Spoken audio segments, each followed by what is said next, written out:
நமக்கு சட்ட ரீதியா வழிகாட்ட வேண்டிய ஒரு வழக்கறிஞரே நமக்கு எதிரா திரும்பிட்டா என்ன பண்றது?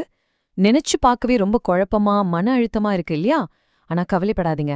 உங்க உரிமைகளை பாதுகாக்க என்னென்ன வழிகள் இருக்கு, எங்க போய் புகார் கொடுக்கணும்னு நாம இப்போ தெளிவா பார்க்கலாம். உங்க சட்ட பயணத்துல உங்களுக்கு வழிகாட்ட வேண்டியவரே ஒரு தடையா மாறும்போது, அச்சச்சோ இப்ப என்ன பண்றது, யார்கிட்ட போய் சொல்றது அப்படின்னு ஒரு கேள்வி எல்லாருக்கும் வரும். ஆனா இந்த மாதிரி ஒரு இக்கட்டான சூழ்நிலையில நீங்க தனியா இல்ல, அதுக்கு ஒரு தீர்வு இருக்கு. ஆமாங்க, இது உண்மையிலே ரொம்ப கஷ்டமான ஒரு நிலைமை தான். நாம முழுசா நம்மன ஒருத்தரை தப்பு செய்யும்போது அது மனசளவுல ரொம்ப பாதிக்கும். ஆனா எல்லா பிரச்சனைக்கும் ஒரு தீர்வு இருக்கிற மாதிரி இதுக்கும் ஒரு தீர்வு இருக்கு. அந்த தீர்வு என்னன்னு தான் நாம இப்ப பார்க்க போறோம். சரி, ஒரு வழக்கறிஞருக்கு எதிரா புகார் கொடுக்கறதுன்னு முடிவு பண்ணிட்டா நீங்க ஒரு முக்கியமான கட்டத்துல நிக்கிறீங்கன்னு அர்த்தம். உங்க முன்னாடி ரெண்டு முக்கியமான பாதைகள் இருக்கு. உங்க பிரச்சனைக்கு எந்த பாதை சரிங்கிறத கரெக்டா தேர்ந்தெடுத்தாலே பாதி ஜெயிச்ச மாதிரி தான். அந்த ரெண்டு பாதைகள் என்னென்ன தெரியுமா? ஒன்னு போலீஸ் ஸ்டேஷன், இன்னொன்னு பார் கவுன்சில். இப்போ உங்க வழக்கறிஞர் செஞ்சது சட்டப்படி ஒரு குற்றமா இல்ல அவரோட தொழில்ல செஞ்ச ஒரு தவறா? இத வச்சுதான் நாம எங்க போகணுங்கிறது முடிவு பண்ணணும். சரி, முதல் பாதிய பத்தி பாத்திரலாம். காவல்துறை. எந்த மாதிரி சீரியஸான குற்றச்சாட்டுகளுக்கு நாம நேரா போலீஸ் ஸ்டேஷனுக்கு போகணும்? வாங்க பார்க்கலாம்.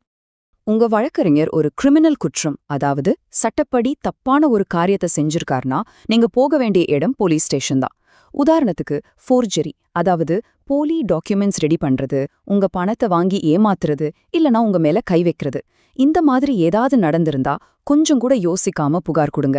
ஏன்னா இதெல்லாம் தொழில்முறை மீறல் கிடையாது, இது சட்டப்படியான குற்றம். ஓகே, இப்ப ரெண்டாவது பாதைக்கு வருவோம். Bar council. பொதுவா வர்ற பெரும்பாலான புகார்கள் இந்த கேட்டகரியில தான் வரும். இது வழக்கறிஞர்களோட தொழில்முறை நடத்தை, அவங்க கடமைகள் தொடர்பான பிரச்சனைகளுக்கான இடம். சிம்பிளா சொல்லணும்னா தமிழ்நாடு மற்றும் புதுச்சேரி பார் கவுன்சில் தான் நம்ம ஊர்ல இருக்கிற வழக்கறிஞர்களை கட்டுப்படுத்துற ஒரு அதிகாரப்பூர்வமான அமைப்பு. அவங்க தொழில் தர்மப்படி நடக்கறாங்களான்னு கண்காணிக்கிறது தான் இவங்களோட வேலை.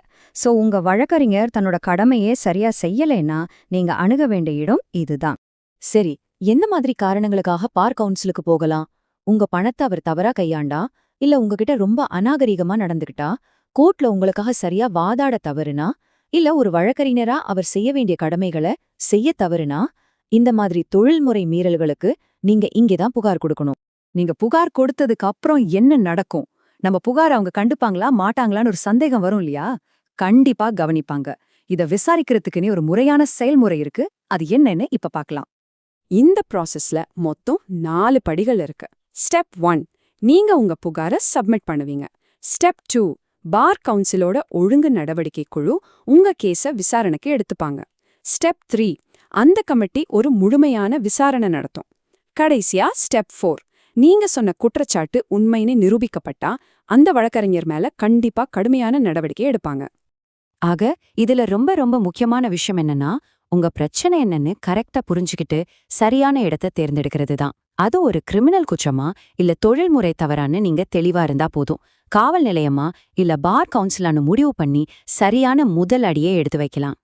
ஒன்னு மட்டும் எப்போ ஞாபகத்துல வச்சுக்கோங்க, உங்களுக்கு ஒரு சரியான நேர்மையான சட்ட பிரதிநிதித்துவம் கிடைக்கிறது உங்களுடைய அடிப்படை உரிமை. அந்த உரிமையை பாதுகாக்கவும் வழக்கறிஞர்களை பொறுப்புள்ளவர்களா மாத்துறதுக்கு தான் இந்த அமைப்புகள் எல்லாம் இருக்கு. இப்போ உங்களுக்கு இந்த 2 பாதைகளை பத்தியும் ஒரு தெளிவு கிடைச்சிருக்கும்னு நம்புறேன். இந்த தகவல்களை வச்சு உங்க பிரச்சனைக்கு ஒரு தீர்வு காண சரியான அடுத்த அடியை எடுத்து வைக்க நீங்க தயாரா இருக்கீங்களா?